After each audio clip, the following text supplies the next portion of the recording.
Lectura en la cama. Hermann Hesse, 1928.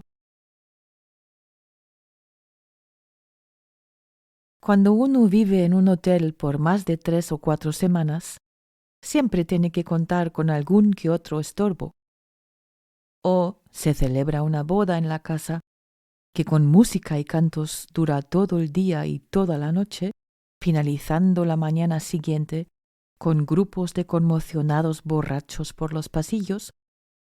O bien tu vecino del lado izquierdo intenta suicidarse con gas y los vapores entran en tu habitación, o se mata de un disparo, lo cual en principio es más honrado, pero lo hace a una hora del día en la cual los huéspedes del hotel esperan un comportamiento silencioso de sus vecinos. A veces también se rompe una tubería de agua y te tienes que rescatar nadando, o una buena mañana a las 6 se instalan unas escaleras delante de tu ventana y una manada de hombres que tiene orden de reponer el tejado sube. Como ya había disfrutado 3 semanas sin la menor molestia en el viejo Hotel Heiligenhof en Baden, podía estar seguro que pronto se iba a producir algún incidente. Esta vez fue uno de los más inofensivos. Algo en la calefacción se había estropeado y tuvimos que pasar frío durante un día. La mañana la aguanté heroicamente. Primero me di un paseo.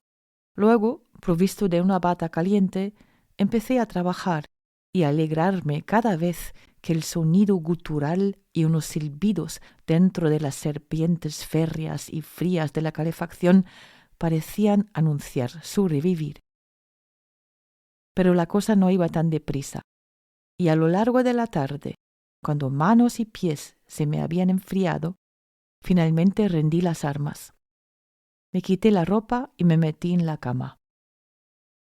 Y como ya había roto el orden de las cosas, habiendo cometido un exceso, metiéndome entre los almohadones a plena luz del día, hice otra cosa que no solía hacer. Mis amistades y los críticos de mis tratados casi todos coinciden en que soy un hombre sin principios. Por algunas observaciones y de algunas partes de mis libros, estos seres muy poco perspicaces deducen que yo llevo una vida prohibidamente libre, acomodada, sin rumbo alguno. Porque por las mañanas me gusta quedarme un rato más en la cama, porque ante la miseria de la vida me permito alguna que otra botella de vino, porque ni recibo ni hago visitas y similares pequeñeces, estos pésimos observadores deducen que yo soy una persona débil, cómoda y desastrosa, que flojea y que no se anima a nada, que lleva una vida inmoral y desenfrenada. Pero solo lo dicen porque les fastidia y les parece pretencioso que yo reconozca mis vicios y no disimule. Si quisiera, cosa que sería muy fácil, aparentar ante el mundo tener un modo de vida burgués y ordenado, pegaría una etiqueta de agua de Colonia en la botella de vino, mentiría a mis visitas diciéndoles que no estoy, en lugar de decirles que me molestan. En fin, si mintiese y aparentase, mi reputación sería estupenda y al poco tiempo se me otorgaría el doctor honoris causa. En realidad, sin embargo, la cosa es que yo, cuanto menos me someto a las normas burgueses, más estrictamente cumplo con mis propios principios. Son principios que a mí me parecen extraordinarios y que ninguno de mis críticos podría cumplir ni por un mes siquiera. Uno de ellos es el principio de no leer periódicos, y no por la soberbia de literata o por la equívoca creencia de que los diarios son peor literatura de lo que el alemán de hoy llama prosa, sino simplemente porque ni la política, ni el deporte, ni los asuntos financieros me interesan, y porque desde hace años me es insoportable ver día a día y con impotencia cómo el mundo se aproxima cada vez a nuevas guerras. Si interrumpo mi costumbre de no leer periódicos durante unas pocas veces al año, por media hora, tengo el gusto añadido de una sensación parecida a la del cine, el cual tampoco piso más que una vez al año y con un secreto estremecimiento. Aquel día desesperante, pues, había huido a la cama y, estando desprovisto de otra lectura, leía 2 periódicos. El primero, un diario de Zúrich, era de más o menos reciente fecha. Solo tenía 4 o 5 días, y lo tenía porque salía un poema mío en él. El otro era una semana más viejo, y tampoco me había costado nada, porque había llegado a mis manos en forma de envoltorio. En estos 2 periódicos leía ahora con curiosidad y suspense. Es decir, naturalmente solo leía aquellas partes cuyo lenguaje me era familiar. Aquellos campos para los cuales se necesita un lenguaje secreto los tuve que pasar de largo, como eran el deporte, la política y la bolsa. Quedaban pues las pequeñas noticias y el suplemento cultural. Y volvía a comprender con todos mis sentidos por qué los hombres leían periódicos. Fascinado de la compleja red de las noticias, entendí la magia que supone mirar de manera irresponsable. Y durante el tiempo de 1 hora me sentí uno con el alma de aquellas muchas personas mayores que pasan su vida sentados sin hacer nada y solamente no pueden morirse porque son suscriptores de la radio, a la expectativa de constantes novedades. Los poetas suelen ser personas con bastante poca imaginación, y así fue que de nuevo me sorprendían y me embriagaban estas noticias que yo mismo hubiera sido incapaz de inventar. Leía cosas muy extrañas que me darían que reflexionar por muchos días y noches. Muy pocas de las noticias que ahí se comunicaban me dejaron indiferentes. Que aún se seguía luchando vehemente y sin resultados contra la enfermedad del cáncer no me sorprendía. Tampoco la noticia de una nueva fundación norteamericana para la erradicación del darwinismo.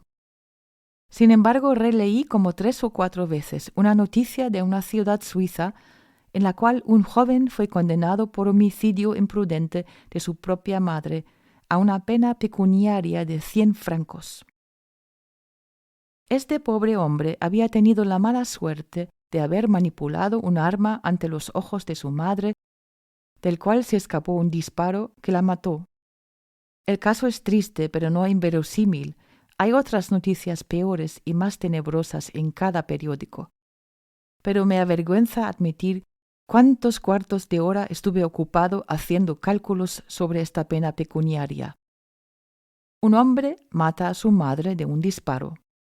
Si lo hace a propósito, es un asesino, y tal como es el mundo, no es entregado a un sabio sarastro que le instruye acerca de la estupidez de su asesinato y que intenta convertirle en un hombre, sino que es encerrado por un buen tiempo o en países donde aún gobiernan los viejos príncipes bárbaros, para mantener el orden se le corta su insensata cabeza. Sin embargo, este asesino no es un asesino, sino más bien un desgraciado, al que le ocurrió algo extraordinariamente triste. ¿En base de qué tablas, pues? ¿En base de qué cálculos del valor de un ser humano o del valor instructivo de una pena pecuniaria, el juez llegó a tasar esta vida destruida de manera imprudente con un importe de 100 francos? En ningún momento me permití dudar de la buena voluntad y de la honradez del juez. Estoy convencido de que hizo grandes esfuerzos por hallar un dictamen justo, estando en un gran conflicto entre sus propias sensatas consideraciones y los términos de las leyes. Pero ¿dónde hay en el mundo una persona que podría leer esta noticia con comprensión o hasta satisfacción? En el suplemento cultural encontré otra noticia que se refería a un famoso colega mío. De fuente fidedigna se nos hizo saber allí que el escritor M. en estos momentos se encontraba en S. para concluir los contratos de la puesta en escena de su última novela y que además M. había declarado que su próxima obra iba a tratar un tema no menos emocionante e importante, si bien esta gran tarea no iba a poder finalizarse antes del término de unos 2 años. Esta noticia también me hizo pensar un largo rato. ¿Qué fielmente, cómo de bien y con qué constancia debe hacer este compañero su trabajo diario para poder dar pronósticos con tal exactitud? ¿Pero por qué lo hacía? ¿No podría producirse otro problema más agudo que le forzaría a trabajar en él? ¿No podría averiarse su máquina de escribir o enfermarse su secretaria? ¿Y para qué serviría entonces este anuncio? ¿Cómo quedaría si al cabo de 2 años tuviera que admitir no haber podido concluir? ¿O qué si la puesta en escena de su novela le da tanto dinero que comienza a vivir la vida de un hombre rico? Entonces ni su próxima novela ni ningún trabajo suyo se finalizaría nunca, a no ser que su secretaria se encargase de llevar la empresa. De otra noticia de prensa deduzco que un Zeppelin, bajo el mando del doctor Eckener, está a punto de emprender su viaje de regreso de América, lo cual significa que anteriormente debe haber viajado hacia allá. Un buen logro. Esta noticia me pone contento.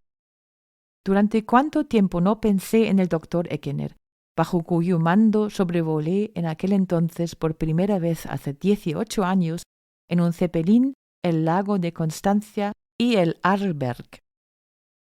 Me acuerdo de un hombre fuerte, de pocas palabras, con un rostro firme y fiable de capitán, cuyo rostro y nombre recuerdo a pesar de haber cambiado muy pocas palabras con él.